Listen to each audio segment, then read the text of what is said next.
Hi friends, అందరికీ good morning. ఈరోజు మేమైతే గూడెం సత్యనారాయణ స్వామి టెంపుల్కి అయితే వెళ్తున్నాం. మేము అక్కడ టెంపుల్ ఎట్లుంటుంది అన్నది నేనైతే చూపిస్తా. ఎప్పుడు మీకైతే చూపించలేదు. ఓకేనా ఫ్రెండ్స్, ఇప్పుడైతే మేము బయలుదేరుతున్నాం.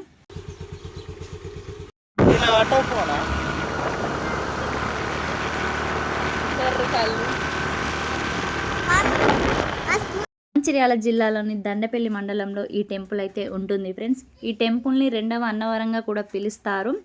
అయితే ఫేమస్ సత్యనారాయణ స్వామి టెంపుల్స్లో ఫస్ట్దేమో తూర్పుగోదావరి జిల్లాలోని అన్నవరంలో ఉంటుంది. రెండవది ఏమో ఇదే గూడెం సత్యనారాయణ స్వామి టెంపుల్. అయితే ఈ టెంపుల్ కంప్లీట్గా గుట్టపైన ఉంటుంది.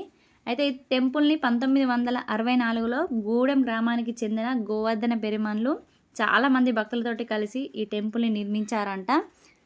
అంటే ఇక్కడ ఉన్న హిస్టారికల్ ప్రకారం ఏంటంటే, గూడెంలో ఉండే గోవర్ధన పెరుమాన్లు అనే స్వామి అతనికి స్వామివారు కలలో కనిపించి, నేను మీ గ్రామ శివార్లో ఉన్న రాత్నపు కొండ మీద వెలిసి ఉన్నానని కనిపించి కలలో ఇట్లా చెప్పాడంట. అయితే అతను ఏమనుకున్నాడంటే, నాకు వచ్చింది కలనే కదా అని అనుకున్నాడట. అయితే నెక్స్ట్ డే కూడా మళ్ళీ వచ్చిందంట ఆ కళ. ఇక కొండపైకి వెళ్ళి వెతకడం స్టార్ట్ చేశారు. అయితే ఎంత వెతికినా కనబడలేదంట అతనికి.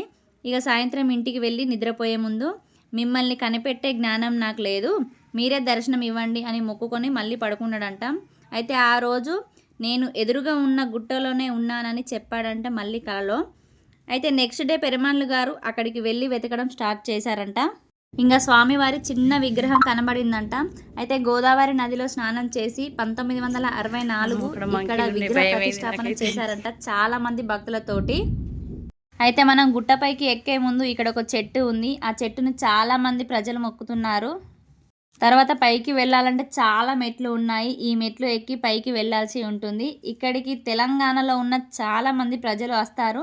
ఇంకా పైకి వెళ్ళిన తర్వాత టెంపుల్ని అయితే చూద్దాం మనం. పైకి వెళ్ళే దారిలో అయితే కోతులు అయితే ఫుల్ ఉన్నాయి. మాకైతే భయం వేసి మేము ఇక్కడ కాసేపు వెయిట్ చేసినాం. పక్క నుంచి పోయినాం, ఏం అనలేదు కోతులు అయితే. ఓకేనా, ఈ వెళ్ళే దారిలో కూడా మధ్యలో మెట్ల దారిలో వెళ్ళేటప్పుడు మధ్యలో అయితే హనుమాన్ టెంపుల్ ఉంటుంది. అది కూడా నేను మీకు చూపిస్తాను ఇప్పుడు. పక్కన చాలా పెద్ద పెద్ద రాళ్ళు ఉన్నాయి.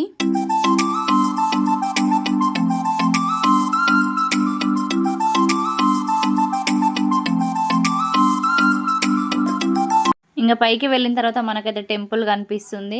టెంపుల్ ముందైతే గజస్తంభం కనిపిస్తుంది. ఓకేనా, ఆ టెంపుల్కి ముందు ఇటు రైట్ సైడ్ అయితే ఆంజనేయ స్వామి దేవస్థానం కూడా ఉంది ఫ్రెండ్స్. ఓకేనా, ఇప్పుడైతే మీకు క్లియర్గా చూపిస్తాను నేను.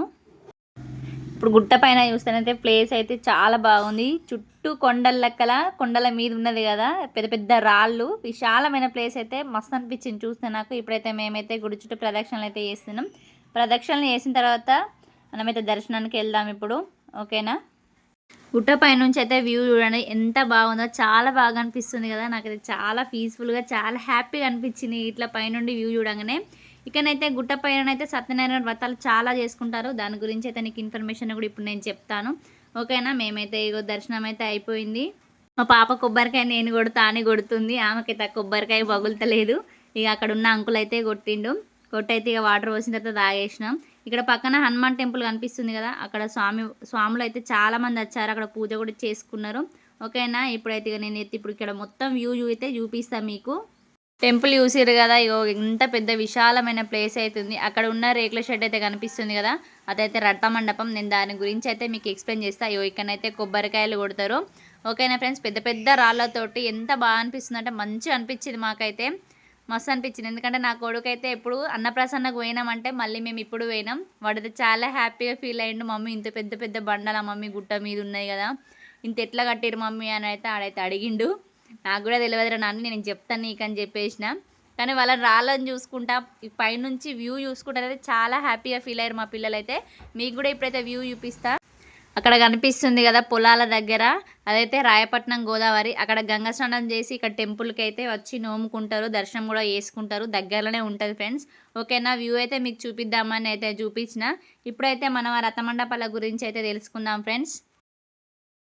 ఈ గూడెం గుట్ట పైన చాలామంది సత్యనారాయణ వ్రతం చేసుకుంటారంట. దాదాపు 2500 మంది ఒకేసారి వ్రతం చేసుకునేలాగా 3 రథ మండపాలు నిర్మించారంట.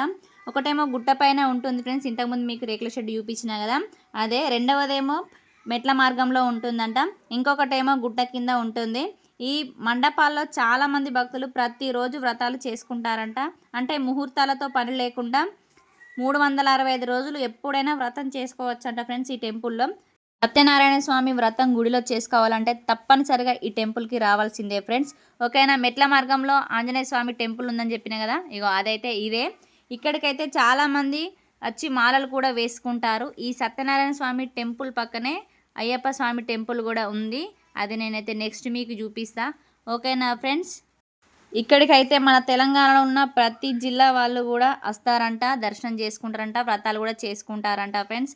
ఓకేనా. నాకైతే ఈ టెంపుల్ చాలా నచ్చింది, పీస్ఫుల్గా అనిపించింది. మీరు ఈ గూడెం సత్యనారాయణ స్వామి టెంపుల్కి వచ్చారా? వస్తే మీకు ఎలా అనిపించిందో కమెంట్ చేయండి ఫ్రెండ్స్. ఓకేనా. మా వీడియో కనుక మీకు నచ్చినట్లయితే లైక్ చేయండి, షేర్ చేయండి, కామెంట్ చేయండి. మరిన్ని వీడియోస్ కోసం మా ఛానల్ని సబ్స్క్రైబ్ చేయండి.